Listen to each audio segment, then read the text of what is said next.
In my quick start guide, I showed you how to get started in Valheim and how to craft your first weapons and tools, including the bow and the flint axe. So in this video, I will show you how to get from flint to bronze.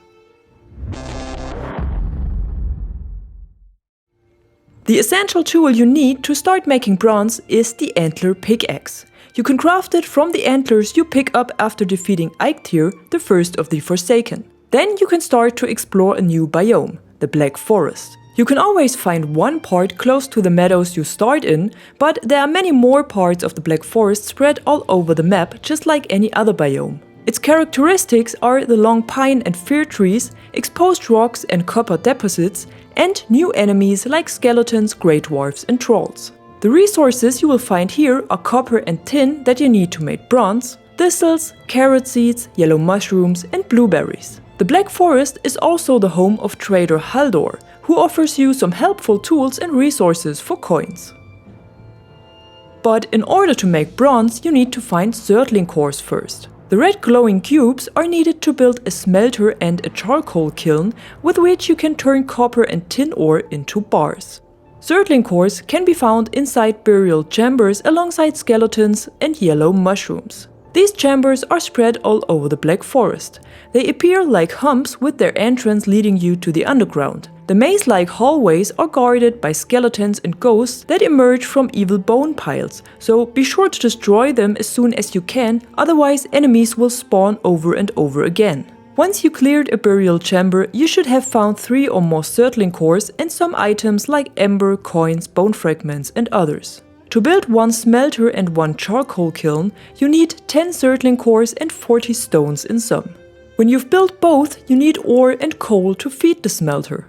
To make coal, add up to 25 wood to the charcoal kiln and the process will start. Every 16 seconds, one coal will drop out of the kiln and can be picked up.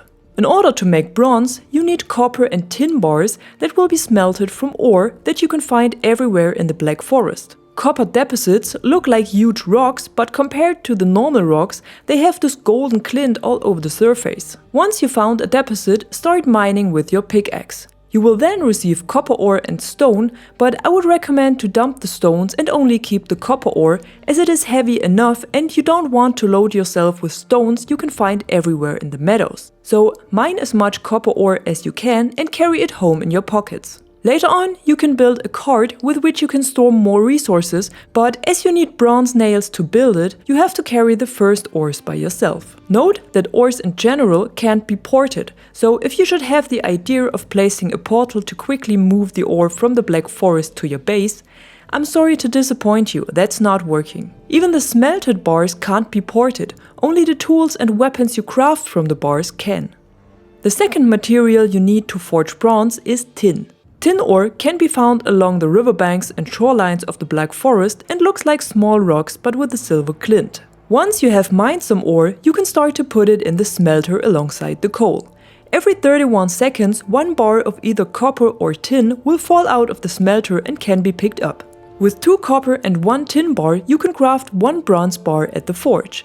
If you haven't built the forge yet, you need to do it with stone, coal, wood and copper. Note that the forge also needs to be upgraded like the workbench to craft better tools and weapons or to upgrade them. The forge cooler and the anvils are the 2 upgrades you can make with bronze. The other buildings need iron and silver that you will find later on in other biomes. But for now, you are the happy owner of your first bronze bar. After forging a lot more of them, you can start to craft bronze tools, weapons and armor. What kind of weapons you craft is up to you and your personal playstyle, but I would recommend crafting the full bronze armor and one of the shields first, as it makes you more resistant against the attacking grey dwarfs and skeletons. Next up, I would recommend to craft bronze nails to be able to build a boat and a cart, as both make your life a bit easier, especially when it comes to transporting non-teleportable resources like ore. And you should craft the bronze axe, pickaxe and the cultivator. Bronze axe and pickaxe deal more damage and have a higher duration than the older tools, and the cultivator is needed to start farming. Also, be sure to build a fermenter to make resistance and healing meats. In addition to this, and also to cook higher quality meals, you need a cauldron that can be built with tin. I've done a separate tutorial on cooking and fermenting, so be sure to watch this as well. Since I was talking about portals so many times already, you might wonder what they are and how to build them. With portals, you can travel faster between 2 points on your map, but of course you need to place them first. To build a portal, you need Grey Dwarf Ice, Fine Wood and Surtling Cores. One of the portals is mostly set at your base and the other one wherever you want to travel.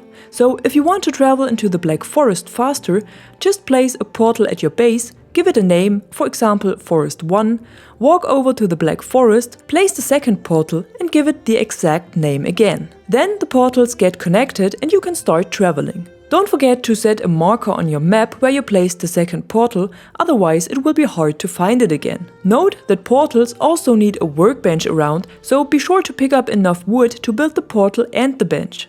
Luckily, most resources can be moved through the portal, such as stone, wood, plants or whatever else you carry around with you. Only core and metal bars can't be teleported.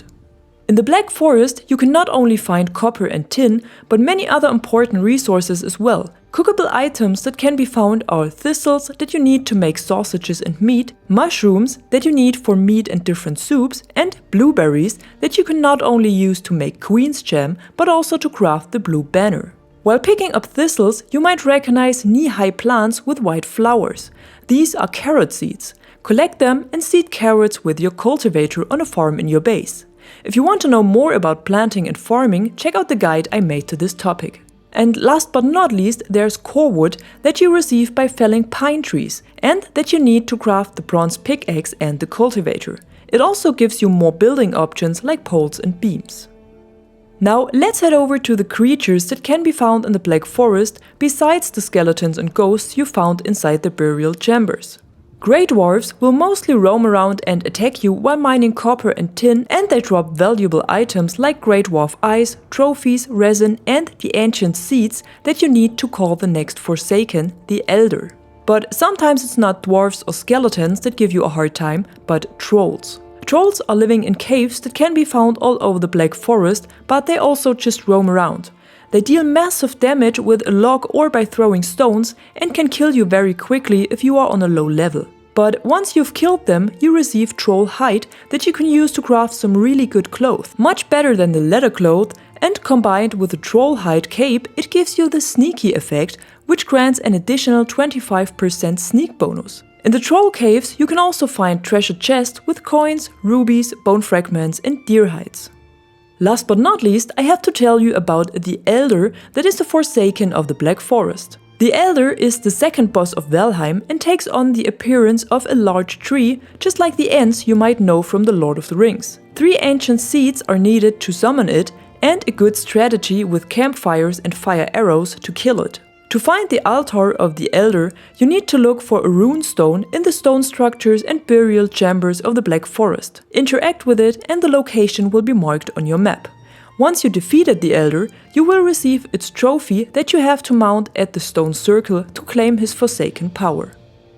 And that's it with the Bronze Age. Once you defeated the Elder, you will receive the Swamp Key and can start to mine iron, but more about that in the next video. If you liked this one, be sure to give it a thumb up and subscribe to the channel to stay tuned.